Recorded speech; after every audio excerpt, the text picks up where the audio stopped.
The first 1960, one American aircraft fell from the sky. Within hours, the Soviet Union had captured its pilot. The CIA had just lost its greatest advantage in the Cold War.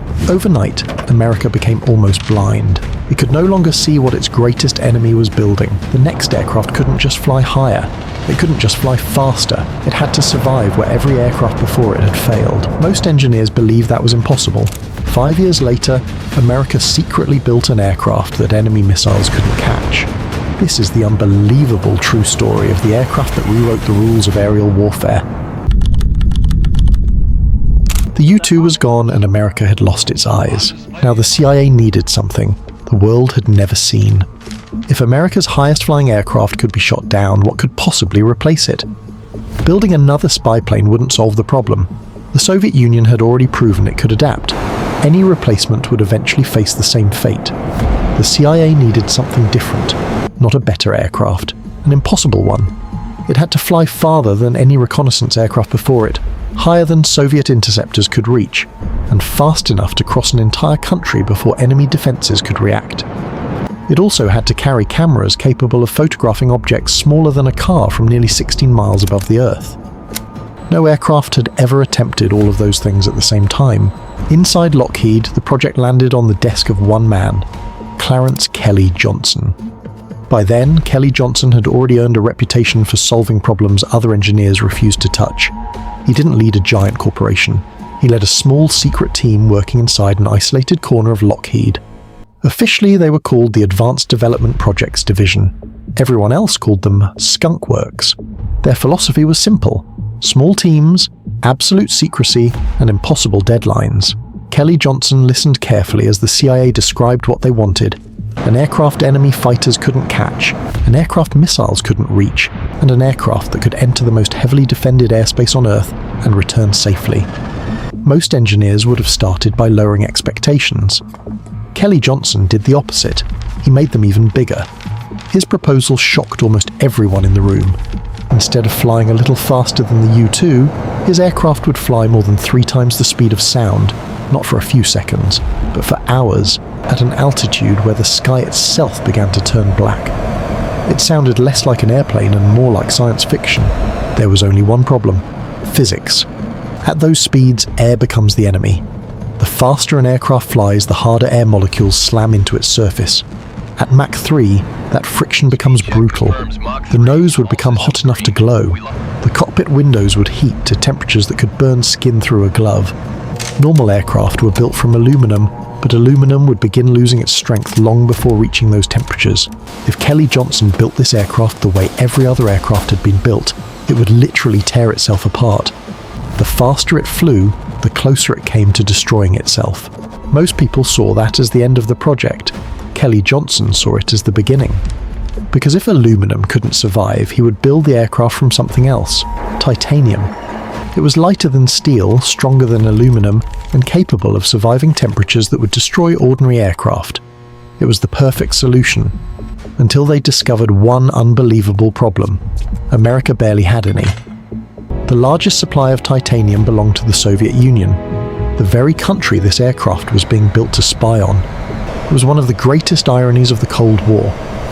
To build America's most secret reconnaissance aircraft, the CIA had to secretly acquire Soviet titanium without the Soviets ever realizing who the real buyer was. And somehow they pulled it off. But even after solving the titanium problem, Kelly Johnson's team faced something far more dangerous. Building the aircraft was only half the battle. Now they had to build an engine capable of surviving a speed that had never before been sustained by any operational aircraft. Most experts believed the engine could never exist. They were wrong. Building the aircraft was only the beginning. Keeping it alive was the real challenge. Kelly Johnson's team had designed an aircraft capable of flying faster than anything in history. Now they needed an engine that could actually get it there. No engine in the world had ever operated continuously above Mach 3. Most jet engines simply weren't designed for it. At those speeds, the air entering the engine became so hot it threatened to destroy the engine from the inside. Compressors warped. Turbine blades overheated. Metal expanded beyond its limits. Engine failure was almost guaranteed. Pratt Whitney received one of the most difficult engineering contracts ever attempted. The result was the J58. At first glance, it looked like an ordinary jet engine. It wasn't.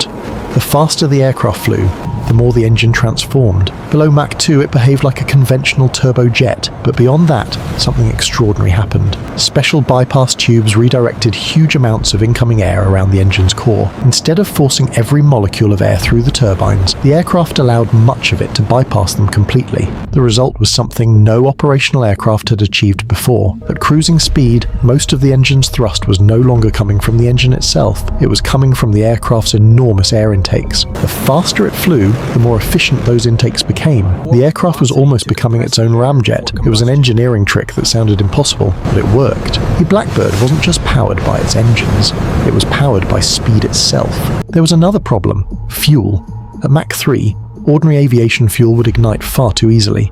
So engineers developed a completely different fuel, JP7. It was so stable that it was actually difficult to ignite. In fact, it couldn't even be lit with an ordinary match. To start the engines, engineers had to inject a highly reactive chemical called triethylbarone. The moment it touched the air, it burst into brilliant green flames. Every single engine start began with a flash of green fire. It looked like science fiction, but perhaps the strangest design decision of all was something pilots noticed before every flight. The aircraft leaked fuel, large amounts of it. Dark streaks formed beneath the fuselage. Fuel dripped onto the runway. Ground crews watched it happen before every mission. At first glance, it looked like a serious defect. It wasn't. The Blackbird had been built with tiny gaps between its titanium panels. On the ground, those gaps allowed fuel to escape. But once the aircraft accelerated, the intense heat caused the titanium structure to expand. The gaps closed. The leaks disappeared. It was an aircraft that literally sealed itself only after becoming hot enough to fly at Mach 3. It sounded absurd, yet it was exactly how it had been designed. By the early 1960s, engineers had accomplished what almost everyone believed could never be done. They had built an aircraft that could survive the very speed that should have destroyed it. There was only one question left. Would it survive its first real mission over enemy territory? Because theory is one thing, a Soviet missile is another. Years of secret research, millions of dollars, and thousands of engineering failures had all led to one moment. If Kelly Johnson was wrong, everyone would know.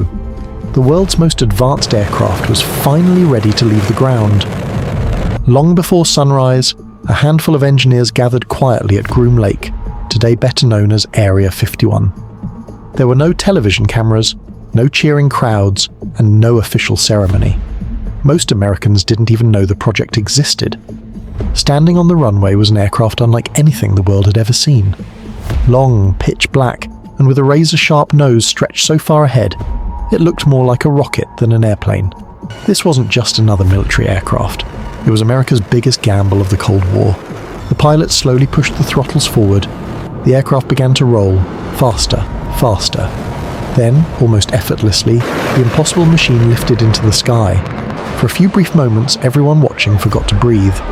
Years of work had survived the first few seconds, but taking off had never been the difficult part. The real test began after the landing. As engineers walked toward the aircraft, they noticed something alarming. Fuel was dripping from the wings. Not a few drops, large streams. The brand new aircraft looked like it was falling apart. To anyone else, the mission would have ended right there. But Kelly Johnson wasn't surprised. The aircraft was designed to leak. At room temperature, its titanium skin didn't fit tightly together. Tiny gaps allowed fuel to escape. It sounded like terrible engineering. It was actually one of the smartest decisions ever made. Kelly Johnson knew that once the aircraft accelerated past Mach 3, the heat generated by the air would expand the titanium frame by several inches. Those tiny gaps would disappear. The aircraft would seal itself only after reaching incredible speed. It wasn't broken. It was waiting to become complete. One engineer later joked that the Blackbird didn't become an airplane until it was already flying. The deeper they pushed the aircraft, the stranger it became. The faster it flew, the stronger it became. The hotter it became, the better it performed. Everything aviation engineers had spent decades avoiding, heat, expansion, and extreme speed, had become the Blackbird's greatest strengths. For the first time, the impossible didn't look impossible anymore. It looked inevitable. But there was one challenge no test flight could simulate: enemy missiles. Because blueprints don't survive combat. Pilots do. And soon, the Blackbird would face the most heavily defended airspace on Earth. No engineer could answer the question everyone wanted to know. When the first Soviet missile was fired, would the Blackbird outrun it, or become the second American spy plane to fall from the sky? The Blackbird's first real missions didn't happen over friendly skies. They happened over the Soviet Union. The moment the aircraft crossed the border, enemy radar stations came alive. Operators immediately knew something had entered their airspace, but they had never seen anything move like this before. Within seconds, fighter aircraft were scrambled. Surface-to-air missile batteries were activated. Across the Soviet air defense network, the order was the same: destroy the target. Inside the Blackbird, the pilots already knew exactly what was happening. Warning lights flashed. Radar receivers detected enemy tracking signals. Then came the unmistakable indication that a missile had been launched. Most military pilots train for this moment. Turn, dive, deploy countermeasures, give the missile something else to chase. Blackbird pilots were trained differently. Their instructions were almost unbelievable. Don't turn, don't dive, don't panic, accelerate. The pilot pushed the throttles forward. The J58 engines roared. Mach 3, Mach 3.1, Mach 3.2. Every second, the aircraft pulled farther away. The missile continued climbing. Faster, higher, closer. Then its energy began to disappear. By the time it reached the Blackbird's altitude, the aircraft was already miles ahead. The missile had lost, not because it missed, but because it simply couldn't keep up. Mission after mission, the same story repeated. Enemy radar detected the aircraft. Missiles launched. The Blackbird accelerated. The missiles fell behind. Throughout its operational career, no SR-71 was ever lost to enemy fire. Its greatest weapon wasn't a missile. It wasn't a bomb. It wasn't stealth. It was speed. The Blackbird had done exactly what the CIA demanded. It survived where every aircraft before it would have been destroyed. The impossible mission had become reality.